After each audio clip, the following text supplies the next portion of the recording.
Hey guys, it's QuickyBaby, and this video is going to be about all the miscellaneous stuff that I haven't included in my videos which are specific to the German changes and the Russian changes. I'm going to try and cover everything that I can, as quickly as I can for you guys. So guys, we can see that they've rebalanced the Super Pershing's frontal armor, and when I say rebalanced it, they've basically nerfed it. What this means is they've given you the option to sell back the tank, and they'll give you 7,500 gold, your purchase price for it back. The option is completely up to you whether the Super Pershing is going to be worth it. I probably am going to think about selling mine, but maybe I'll keep it because I don't really need the gold right now. So one thing to highlight is that the penetration on the APCR rounds of the 122mm guns has been changed from 300 to 250. This affects guns such as this one, for example, that can be used on the 110, the IS-2 and the T-34-2. There are changes to the engine characteristics for German vehicles. Go watch my video, which I'll be linking down in the description below, about the German vehicles if you want to find out this in more detail. So what they've done is they've increased the damage and decreased the rate of fire for the following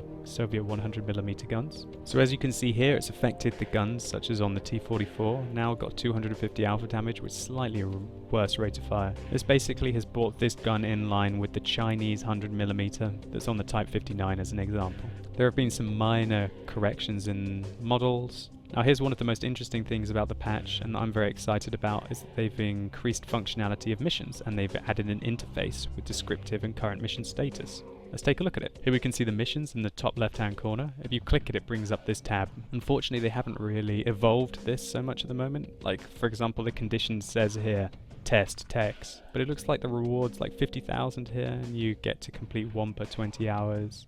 You can complete this one on limited times and get experience coefficients, but it doesn't tell you what the conditions are to meet the rewards. For example, this mission is to destroy all of these tanks and you get 10,000 credits. Maybe you get 10,000 credits per tank destroyed. I'm sure that we're going to see it. It also tells you what the future missions are going to be. So all in all, this is a great functionality that when they polish it up and finish it for the final release, it's going to be an amazing thing for World of Tanks. This is going to add so much more drive to log in and to play that game every day. I think this is a fantastic addition. I can't wait to see what happens with it. So one thing that they've done is they've added protection against the accidental selling of tanks. So guys, if you want to ring up support, you're going to have to be very careful now, because I'm pretty sure what this means is that they're not going to get you your tanks back even if you sell them. So what you see here, when you sell the tank, I have to type in a code as well. So 88485550. Oh, okay, great. And I sell the tank after putting in that code. So you have to be very careful now for selling your tanks. So they've significantly improved the quality of the anti-aliasing. They've reworked the statistics in the achievements page. Let's take a look at this. So here we go, we click our service record and yup, it looks very different. As you can see there's a bit of lag in it at the moment. It does cause hanging in game. I'm sure they're going to have to rework this and fix it. You can see the battles, the win ratio,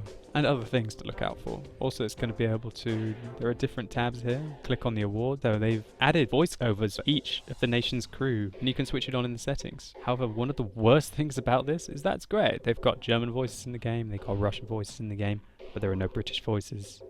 Wargaming, I'm not amused. I loaded in my nice shiny British tank and I was thinking, okay, I'm gonna have British voice acting. Nope, nope, nope, nope, nope, nope. I guess they think that we're gonna be happy with that. No, we're not. No, we're not. Wargaming, get it together, please. We want to have British voices in the game before 8.8 is released. So mysteriously, some problems were fixed with the balancer, which appeared in 8.6, were not fixed in 8.7. So I guess this is probably the problem of, for example, there only being a tier 10 on the enemy team. So we've got to watch out for that.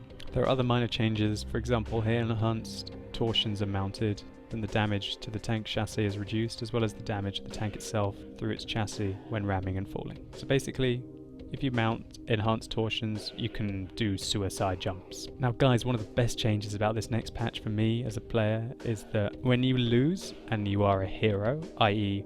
this counts as sniper medals, Top Gun medals, Radley Walters medals, all of the medals, you will now receive 1.5 times credits and experience even if you lose. So basically you're going to get the same as what the winning team got.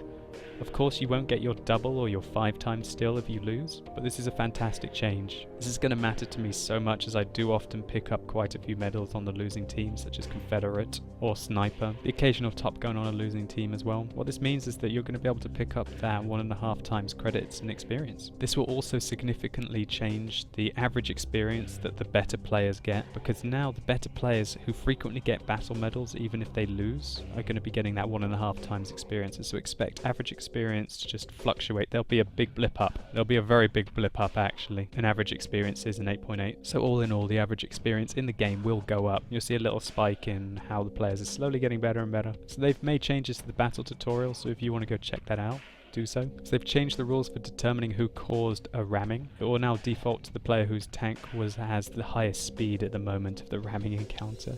Some other bizarre changes, like if you have been invited to a platoon or a tank company, you will now automatically re-log into the server where the invitation was sent from should you disconnect. They've now implemented an option to move crew members in and out of a damaged tank. So if you can't afford to repair a tank for whatever reason, you can still get your crew out of it. They've also implemented an option to inverse the reversing. They've got to inverse the reversing! So now basically if you're holding down your S key, your A and D keys will be inverted. Okay, cool. One interesting change is that spool liners will now also reduce the chance of crew damage. For light, that's 20%. For medium, 25%. Heavy, 30%. And super heavy, 50%.